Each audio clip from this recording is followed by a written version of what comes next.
I've been in the army over 10 years at this point. It's something I've been training for all my life. It's all about the final act. So it's a long time from joining to actually seeing real action.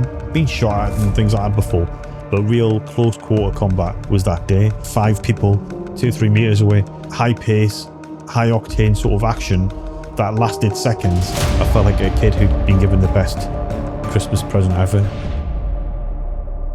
I'm curious as to your first experience when you eventually got to go to war. Like, what was that moment like for you? You've been training for such a long period of time to do that, and then you eventually got out there. So I'd been on operations before. When I was 17 into 18, I went to Northern Ireland. And then I did some tour to Kosovo and in the Balkans and to Sierra Leone in Africa. But the first real, and I'm going to use, people might get a bit upset with it, but real combat experience was in Iraq. And I was actually a patrol commander in Pathfinders. And again, it's a high point in my career. So what I'm talking about high point in my career, I'm talking about killing someone.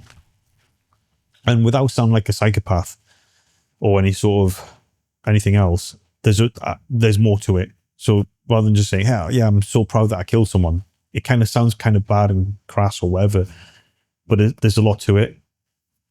And the main thing is, it's something I've been training for all my life.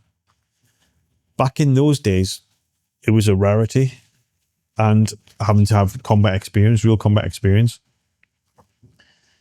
So it was always the question: you do this parachute regiment training and stuff, where the parachute regiment, any sort of military guy, the question was, do you think you'll be able to kill a man, or would you kill a man, or could you? And some people, well, you don't know until you do it.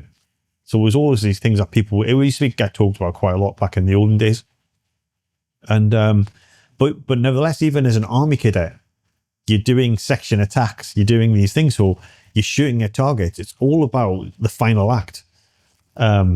Which it might not sound nice to people. I could have said combat, I could have said shooting, or but it's killing someone.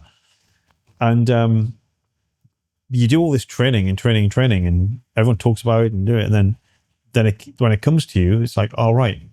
So it was all. So that's in 2003. So I've been in the army over 10 years at this point.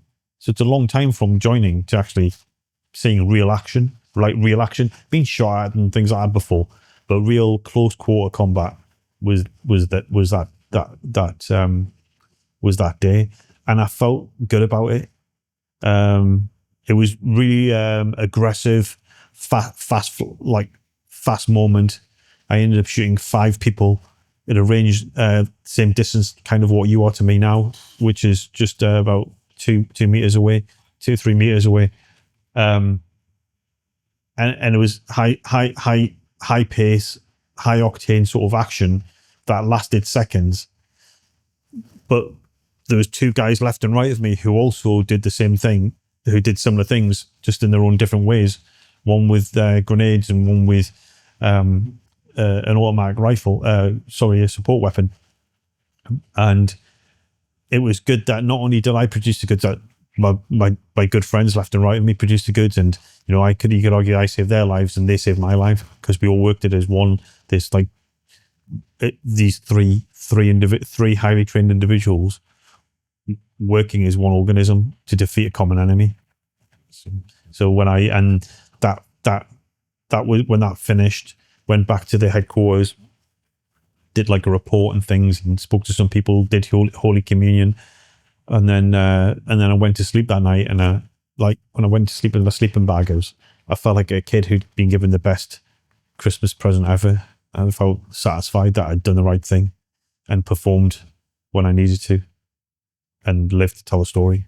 Just a quick interruption for the video, guys. As many of you know, we are independent creators and filmmakers, but there is a massive attack on us right now. Traditional media over the last few years has started to slowly die. They are no longer the independent voice that you first thought they were. That's why we've created Mulligan Brothers Patreon. We've built something special for our most dedicated supporters, and I want to break it down for you real quick. The supporter tier gets you ad-free early access to both video and audio versions of Mulligan Brothers interviews 24 hours before it goes public. The executive tier gets you everything that a supporter tier gets, plus more. Exclusive interviews and behind the scenes content, walk and talks, daily routines, unreleased interviews, the stuff that you don't see anywhere else. And finally, the executive producer tier. Everything from the supporter tier and the executive tier, plus exclusive perks. Access to our treatment packages. Be the first to see which guests are coming up and get insight into the topics we'll be discussing before anyone else. And you'll even get an executive producer credit on every single documentary that we make. So if you've ever wanted to support the Mulligan Brothers mission of inspiring change so we can go around the world and get these stories that nobody else will,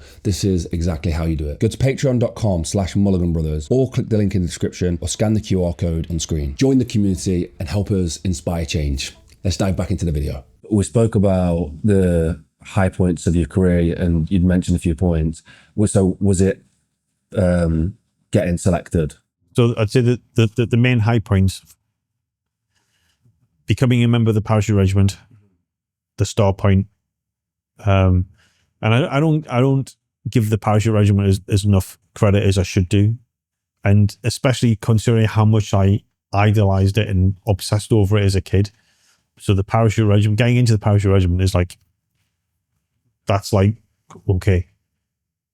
The next high point is the full-on combat is aggressive combat operation or taking action, killing someone, you know, that thing. That was high point 2.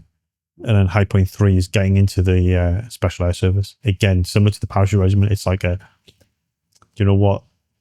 I think, I think a lot of people who've been ex-SAS or like forget about that, like that you were in the SAS, and it's kind of, and I know some people don't stop going on about it, but even though I didn't do that long in it, but it should be a thing, and but yeah, it's getting, and it's like, because it's proving that critic wrong. Maybe the critics that I imagined didn't, you know, people, I'm saying, oh yeah, then people didn't think I'd get in. Maybe they'll then people say, I did think you'd get in, but, and maybe I just imagined it all. I don't know. But part of that criticism was from the inside here as well. I'm always looking for that approval that was never going to come by me. So it was like, but I was in the parachute regiment, the Pathfinder platoon and the SAS. And that's like, as a kid, if I'd said that to my 13, 14, 15-year-old self, I'd be like blown away. I'd be like, what? That's amazing. There was a terrorist incident in 2019. 5 terrorists attacked a hotel complex. I turned up, thought people were dealing with things, could hear gunfire explosions, and then I said, Zach, police in there, special forces. No one's here yet, no one's in there. And there were gunfire explosions, and I was like, okay, I'm going in.